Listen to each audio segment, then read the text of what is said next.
नमस्कार दोस्तों, आज हम बात करेंगे उस विषय की जो सीधे सीधे हिमाचल प्रदेश के कर्मचारियों और पेंशनर से जुड़ा है। हाल ही में कर्मचारियों की लंबित मांगों को लेकर वित्त सचिव को एक विस्तृत सुझाव भेजा गया है ताकि आने वाले बजट 2026-27 में कर्मचारियों के हितों की सही ढंग से रक्षा हो सके। जिस प्रस्ताव की हम बात करने जा रहे हैं तो उसमें सवाल यह है कि इसमें कर्मचारियों को क्या फ़ायदा होगा, क्या कुछ चुनौतियां भी सामने आ सकती हैं और पेंशनर्स के लिए इसमें क्या है। तो चलिए स्पष्ट और आसान भाषा में इसे समझने की कोशिश करते हैं। कर्मचारियों और पेंशनर्स की सबसे पहली और अहम मांग है लंबित वित्तीय अदायगियों का समाधान।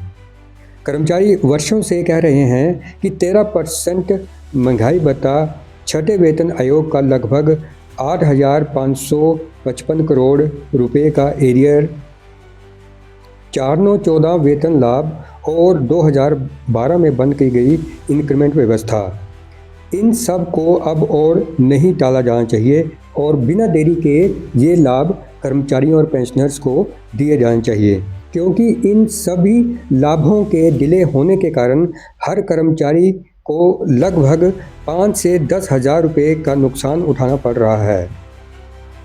कर्मचारी संगठनों विशेषकर टीजीटी कला संघ ने सुझाव दिया है कि अप्रैल 2026 से हर महीने 1% डीए दिया जाए। एरियर के लिए अतिरिक्त इंक्रीमेंट आधारित फार्मूला लागू किया जाए और 2.59 के बजाय 15% विकल्प पर विचार किया जाए। अगर ये लागू होता है तो कर्मचारियों को धीरे धीरे सही आर्थिक राहत मिल सकती है। इसमें खास बात यह है कि जो कर्मचारी अगले 3 साल में रिटायर होने वाले हैं उन्हें एरियर का सीधा लाभ देने की भी मांग रखी गई है। तो कर्मचारियों के लिए संभावित चुनौतियां इसमें क्या हैं, क्योंकि हर सिक्के के 2 पहलू होते हैं।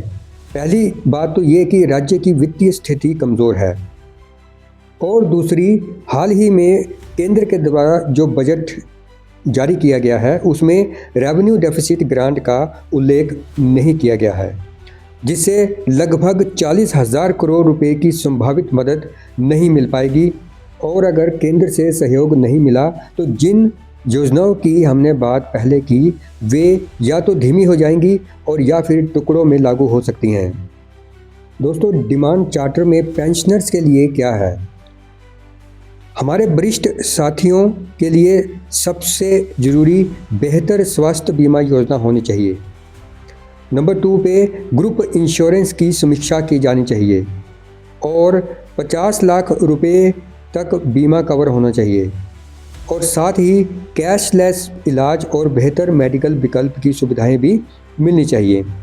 अगर ये कदम सरकार के द्वारा पेंशनर्स के लिए उठाए जाते हैं तो पहली बात तो ये फाइनेंशियली स्ट्रॉन्ग हो जाएंगे और दूसरा, समाज में भी इनका सम्मान बढ़ जाएगा। तो दोस्तों, कर्मचारी संगठनों के द्वारा दिए गए सुझाव कर्मचारियों और पेंशनर्स दोनों के लिए उम्मीद की एक नई किरण लेके आए हैं। अब गेंद सरकार के पाले में है कि वो इन मांगों को सिर्फ कागज़ों तक सीमित रखती है या ज़मीनी हकीकत पर भी उतारती है। दोस्तों, आपको क्या लगता है, ये आने वाला बजट कर्मचारियों को राहत प्रदान करेगा या फिर इंतज़ार और बढ़ेगा?